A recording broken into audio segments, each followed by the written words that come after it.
কারণ আমার জানা এই কারণেই যে 90 সালে স্বৈরাচারের সংবিধান আন্দোলন সংগ্রামের পরে যখন এই এলাকায় আমরা এসেছিলাম তখন তো এর পূর্বে তার কোনো জাতীয় পার্টির সঙ্গে কোনো রাজনীতি ছিল না। তখন 91-এ যখন নির্বাচন এখানে আসে বিএনপির তৎকালীন ক্যান্ডিডেট ছিল অধ্যাপক বদরুদ্দোজা চৌধুরী এবং তার নেতৃত্বে আমরা সে সময় বিভিন্ন জায়গায় ঘুরেছি। তখন থেকে দেখেছি বিশেষ করে পাথরঘাটা সহ সিরাজদি খানের প্রতিটি জায়গায় কোনো বিএনপির একটি ঘাঁটি বলা চলে, বিভিন্ন জায়গায় যারা অবস্থিত এবং এখানে বরাবরই বিএনপি থেকেই লোহজংয়ের সাথে যখন এই আপনার সিরাজদি খানের ছিল ছটি এই লোহজংয়ের ভোটটা সিরাজদি খানের ভোট দিয়ে কলম আমাদের বিএনপির মনোনীত ক্যান্ডিডেটটা পাস করছে। সেই জন্য এই পাথরঘাটা অনেক অবহেলিত। আমি দেখেছি রাস্তাঘাট এখানে সেরকম উন্নয়ন হয়নি।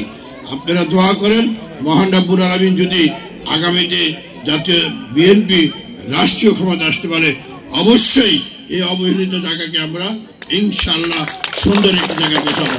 আজকে এই অনুষ্ঠানে অনেক অভিজ্ঞ লোকরা আছেন, অনেক নেতারা আমাদের আছেন, বিশেষ করে আমাদের পাথরঘাটে ছিল আবুল মাস্টার সাহেব, সবাই আপনারা ছিলেন।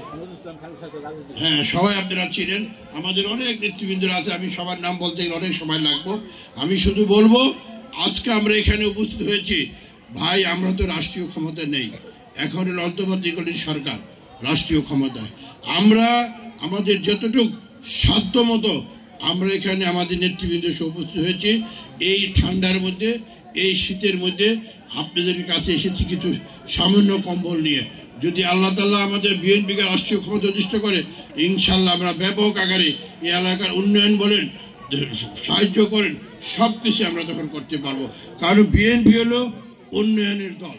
বিএনপি যখন রাষ্ট্রীয় ক্ষমতায় থাকে প্রতি সময় বিএনপি উন্নয়ন করা সবসময় করে থাকে এবং প্রতিটি জায়গায় বিএনপি উন্নয়ন করে। বিএনপি সব জায়গায় মাদ্রাসা বলেন, এই জায়গায় আমাদের মাদ্রাসা ইমাম সাহেব বললেন ডান দিকে যে মাদ্রাসা বলেন, বিএনপি বিশেষ করে মাদ্রাসা স্কুল কলেজ সমস্ত ক্ষেত্রে বিএনপি সব জায়গায় তাদের হাতে ছোঁয়া আছে, সব জায়গায় উন্নয়নের কাজে তারা জড়িত থাকে। তাই নেতৃবৃন্দ আজকে যে ব্যক্তির 10তম মৃত্যুবার্ষিকী আরাফাত রহমান কোকো, আমি বলবো তাকে হত্যা করা হয়েছে। কারণ বলবেন একটু বিশ্লেষণ করে বুঝিয়ে দেই, কারণ উনি যখন মারা যান তখন আপনারা নিশ্চয়ই অবগত আছেন আমাদের নেত্রী 3 প্রধানমন্ত্রী বেগম খালেদা জিয়াকে এই ফ্যাসিবাদ শেখ হাসিনা তাকে বন্দি করে রেখেছিল এবং পেপার স্প্রে দিয়ে তাকে তার লোকজন আমাদের পুরো নেতৃবৃন্দকে বের হতে দেয় পুলিশের লোকরা।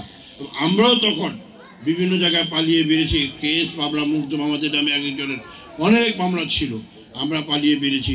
যখন উনি টিভির পর্দায় দেখলেন যে ওনার মাতুর ভাই বেগম খালেদা জিয়াকে পেপার স্প্রে করছে এবং মানুষের জায়গায় নির্যাতন জুলুম যেভাবে চলছে, বালুর ট্র্যাক দিয়ে তাকে বের হতে দিচ্ছে না, এটা দেখে উনি তাৎক্ষণিক হার্ট স্ট্রোক করলেন এবং তখন হাসপাতালে নেওয়ার মালয়েশিয়াতে ছিলেন, হাসপাতালে নেওয়ার পথেই উনি ইন্তেকাল করেন। আজকে এই কথাটি বলার উদ্দেশ্য, ফ্যাসিবাদ 17 বৎসর আমরা আন্দোলন সংগ্রাম করছি ফ্যাসিবাদের বিরুদ্ধে। আমাদের অনেক নেতা, আমাদের আরাফাত রহমান কোকো সহ আমাদের ইলিয়াস আলী ভাই, হিরু ভাই, চৌধুরী আলম সহ 6 থেকে 700 নেতাদেরকে গুম করা হয়েছে। আমাদের অনেক নেতারা আমরা তাদেরকে হারিয়েছি এবং আমাদের অসংখ্য মামলা দেওয়া হচ্ছে। আমাদের পার্টির মহাসচিব সহ সবাই মিলে বেগম খালেদা জিয়াকে মিথ্যা মামলা দিয়ে আজকে তাকে কারাগারে তাকে আজকে বন্দি করে রাখে। 6 বৎসর সে কারাগারে বন্দি ছিল। আল্লাহ তাকে ওরা ভালোবাসে, আর মানুষ যাকে ভালোবাসে না আল্লাহ তাকে ভালোবাসে না। সেটার প্রমাণ খালেদা জিয়া আর ফ্যাসিবাদ শেখ হাসিনা। দেখেন খালেদা জিয়ার জন্য কি বলে ওই কাতারের আমির উনি রাজকীয় বিমান পাঠিয়েছে, সেই বিমানের মধ্যে সবকিছু তাকে নিয়ে যাওয়ার জন্য লন্ডনে চিকিৎসা করার জন্য।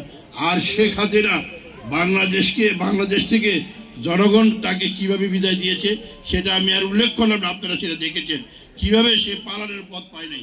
জনগণ কিভাবে তার বাড়ি গণভবন কিভাবে ভেঙে চুরমার করে দিয়েছে। এটাই হলো জনগণের নেত্রী বলেন, এটাই হলো জনগণের নেত্রী বেগম খালেদা জিয়া। বেগম খালেদা জিয়া ওই দেশের রাষ্ট্রীয় সে প্রটোকল পেয়েছে, সব কিছুতে খালেদা জিয়া, কারণ খালেদা জিয়া আপসীর নেত্রী, খালেদা জিয়া মাটিও মানুষের নেত্রী, মানুষের কথা বলে। তাকে অনেকবার 111 সরকার অনেকবার তাকে প্লেন নিয়ে আসে তাকে জোর করে বের করার জন্য, সে তো যায়নি। সে বলেছেন আমার শেষ ঠিকানা বাংলাদেশে, আমি এখান থেকে কোথায় যাবো, আমার কোনো বাড়িঘর নাই, আমি কোথায় যাবো না। আর শেখ হাসিনা ওই ভারতে গিয়ে সে পালিয়ে আছে।